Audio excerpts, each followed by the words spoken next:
എല്ലാവർക്കും നമസ്കാരം. Good Samaritan in my life episode 4ലേക്ക് എല്ലാവർക്കും സ്വാഗതം. ഇന്ന് ഞാൻ പ്രതിപാദിക്കുന്നത് ഓൾഡ് ഡൽഹിയിൽ വെച്ചുണ്ടായ ഒരു അനുഭവമാണ്.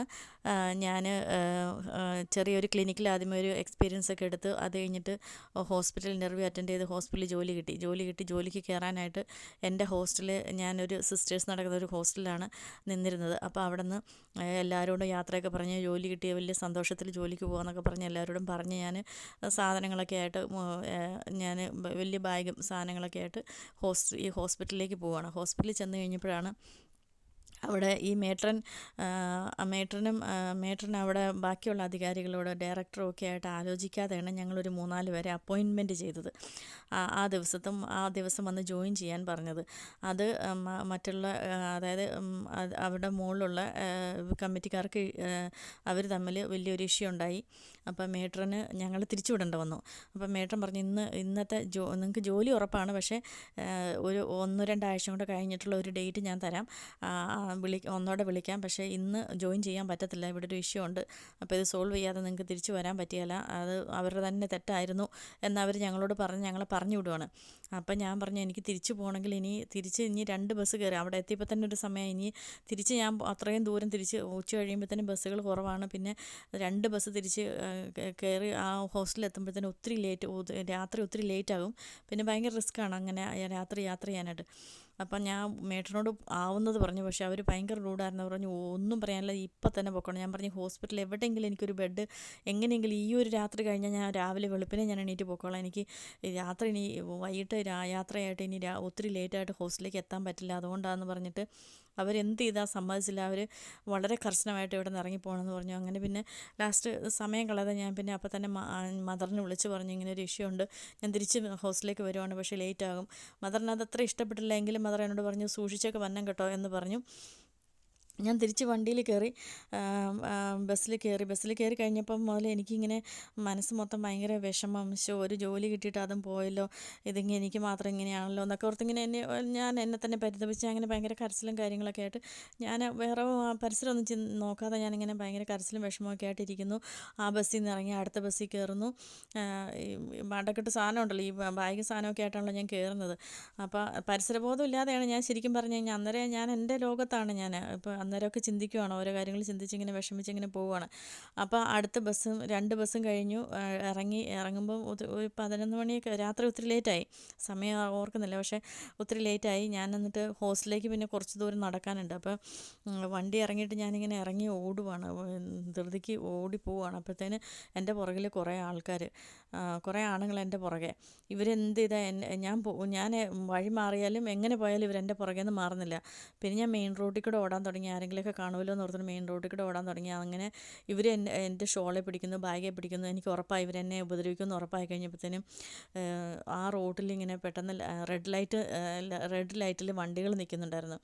ഞാനോർത്ത് ഇവരുടെ കയ്യിൽ പെടുന്നതിനെ കഴിഞ്ഞും എങ്ങനെയെങ്കിലും എന്തെങ്കിലും വരട്ടെന്ന് ഓർത്തുകൊണ്ട് അന്നേരം തോന്നി എന്തോ ഒരു ബുദ്ധിക്ക് ഞാൻ പെട്ടെന്ന് ആ റെഡ് ലൈറ്റിൽ കിടന്ന വണ്ടികളുടെ ഇടയിൽ കൂടെ ഓടാൻ തുടങ്ങി.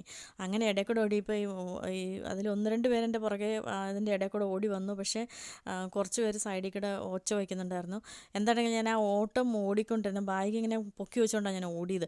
ആ ഓടുന്നതിൻ്റെ ഇടയ്ക്ക് ഒരു ഓട്ടോയിൽ നിന്ന് ഇങ്ങനെ എന്നെ ഗുഡിയ ആവോ ബൈട്ടോ എന്ന് പറഞ്ഞിട്ടൊരു ഒച്ച വന്നു. അപ്പോൾ തന്നെ ഞാൻ നോക്കിയപ്പോൾ ഒരു പ്രായം ചെന്നൊരു മനുഷ്യനായിരുന്നു. ഞാൻ പെട്ടെന്ന് ഒന്നും നോക്കിയില്ല, ഞാൻ പെട്ടെന്ന് ആ ഓട്ടോറിക്ഷയ്ക്കകത്തോട്ട് കയറി. ഗുഡിയാവോന്ന് പെട്ടെന്ന് മോളെ കയറി വാന്നാണ് അയാൾ പറഞ്ഞത്. അപ്പോൾ ഞാൻ ആ ഓട്ടോറിക്ഷയ്ക്കകത്തോട്ട് കയറി. 2-3 സെക്കൻഡ് കഴിഞ്ഞപ്പോഴത്തേനും അവിടെ ലൈറ്റ് ഗ്രീനായി, വണ്ടികൾ മൂവായി. അദ്ദേഹം എന്നെ വേറെ ഞാൻ പറഞ്ഞ ഹോസ്റ്റലിലേക്ക് വഴി പറഞ്ഞു. അപ്പോൾ അയാൾ എന്നെ വേറെ വഴിക്കിടെ അയാളെ കൊണ്ടുപോകണം. അപ്പോൾ ഞാൻ ഓർത്ത്, എൻ്റെ ദൈവമേ, ഇനിയിപ്പോൾ ഇയാൾ എന്നെ അങ്ങോട്ടാണ് കൊണ്ടുപോകണേന്ന് ഓർത്ത് കഴിഞ്ഞപ്പോഴത്തേനും അങ്ങനെ ചിന്തിച്ച് ഞാനിങ്ങനെ ആ ഒരു ഇടവഴിയിലോട്ട് കയറി. തിരിഞ്ഞാണ് ഇയാൾ പോണത്, നേരെയുള്ള വഴിക്കിടെ അല്ല പോണേ. അപ്പോൾ കുറച്ചങ്ങ് പോയി കഴിഞ്ഞാൽ ഞാനൊന്നും മിണ്ടുന്നില്ല, എനിക്കും പേടി, എല്ലാം കൊണ്ടും പേടിച്ച് ഞാനിങ്ങനെ വിറച്ചിരിക്കും. അപ്പോൾ കുറച്ച് കഴിഞ്ഞപ്പോൾ അയാൾ പറഞ്ഞു, മോളെ, ഞാൻ ഈ വഴി മനഃപൂർവ്വം വന്നതാണ്, അവന്മാരിൽ ആരെങ്കിലും വല്ല ബൈക്കോ സൈക്കിളോ എടുത്ത് നിൻ്റെ പുറകെ വന്നു കഴിഞ്ഞാൽ അവർക്ക് വഴി അറിയണ്ടല്ലോ എന്ന് ഓർത്തുകൊണ്ടാണ് ഞാൻ ഇതിൽ ഇച്ചിരി ചുറ്റിച്ചു കൊണ്ടുപോകാം.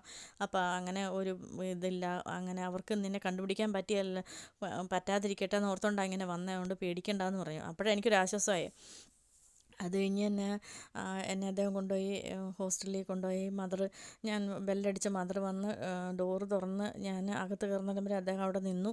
അങ്ങനെ ഉണ്ടായ അനുഭവം അദ്ദേഹം മദറിനോട് പറഞ്ഞു, ഇങ്ങനെയൊക്കെയാണ്, അങ്ങനെ പിള്ളേരെയൊന്നും അങ്ങനെ വിടരുത്. അപ്പം ഞാൻ മദറിനോട് പറഞ്ഞു, ഇങ്ങനെ അത് എൻ്റെയും തെറ്റാണ്, കാരണം അതിപ്പം നമുക്ക് ഇപ്പോൾ അങ്ങനൊരു സാഹചര്യം ഉണ്ടായി ഇപ്പം. അങ്ങനെ പിന്നെ മദർ ഇങ്ങനെ പറഞ്ഞു, അവൾ വിളിച്ച് പറഞ്ഞപ്പോഴേ ഞാൻ പറഞ്ഞായിരുന്നു സൂക്ഷിക്കണം, ഇതൊക്കെ യാത്ര ഇങ്ങനെ വലിയ റിസ്ക്കാന്ന് പറഞ്ഞായിരുന്നു എന്ന് പറഞ്ഞു. അങ്ങനെ അദ്ദേഹത്തിൻ്റെ ആ അവസരോചിതമായ ഒരു പെട്ടെന്ന് അദ്ദേഹത്തിനും മനസ്സിലായി കാര്യങ്ങൾ. കണ്ണാടികൂടെ കാണുന്നുണ്ടായിരുന്നായിരിക്കും. എന്താണെങ്കിലും അദ്ദേഹം ആ അവസരത്തിൽ എന്നെ ഒരു ഹെൽപ്പ് ചെയ്തത് കൊണ്ടാണ് ഞാൻ അവിടെ നിന്ന് രക്ഷപ്പെട്ടത്. അല്ലെങ്കിൽ എനിക്ക് എന്തെങ്കിലും സംഭവിച്ചേനായിരുന്നു അന്ന്. അപ്പോൾ അങ്ങനെയൊക്കെ നമ്മുടെ ജീവിതത്തിൽ നമുക്ക് നമ്മളറിയാതെ ഒരു തരത്തിൽ നമ്മൾ ഒരിക്കലും കാണുക പോലും ചെയ്യാത്ത ആൾക്കാർ നമ്മുടെ ജീവിതത്തിലേക്ക് ദൈവം വന്ന് രക്ഷിച്ച പോലെ നമ്മളെ സഹായിച്ചിട്ടുള്ള എല്ലാവരെയും ഈ സമയത്ത് പ്രത്യേകിച്ച് എന്നെ സഹായിച്ചിട്ടുള്ള എല്ലാവരെയും ഞാൻ ഈ സമയത്ത് സ്നേഹത്തോടെ സന്തോഷത്തോടെ നന്ദിയോടെ ഓർക്കുന്നു. അവർക്കൊക്കെ വേണ്ടി പ്രാർത്ഥിക്കുന്നു. ആ അപ്പച്ചനെ ഞാൻ ഇപ്പോഴും സന്തോഷത്തോടെ ഓർക്കുന്നു. ഞാൻ പൈസ കൊടുത്തു കഴിഞ്ഞപ്പോൾ അദ്ദേഹം പറഞ്ഞത്, എനിക്കും മോളെപ്പോലെ തന്നെ മക്കളുള്ള ഒരാളാണ്, പെൺമക്കളുള്ള ഒരാളാണ്. അതിൻ്റെ ബുദ്ധിമുട്ട് എനിക്കറിയാം. മോളുടെ പൈസ എനിക്ക് വേണ്ട, ഞാൻ എൻ്റെ വീട്ടിലോട്ട് പോവുകയാണ്, എൻ്റെ വീട്ടിലോട്ടുള്ള യാത്രയിലാണിത് നിന്നെ കാണുന്നത്. അപ്പോൾ അതുകൊണ്ട് ഞാനൊരു നല്ലത് ചെയ്തെന്ന് ഉള്ള സന്തോഷം മാത്രം മതി, എനിക്ക് പൈസ വേണ്ടെന്ന് പറഞ്ഞ് എൻ്റെ പൈസയും മേടിച്ചില്ല അന്ന്.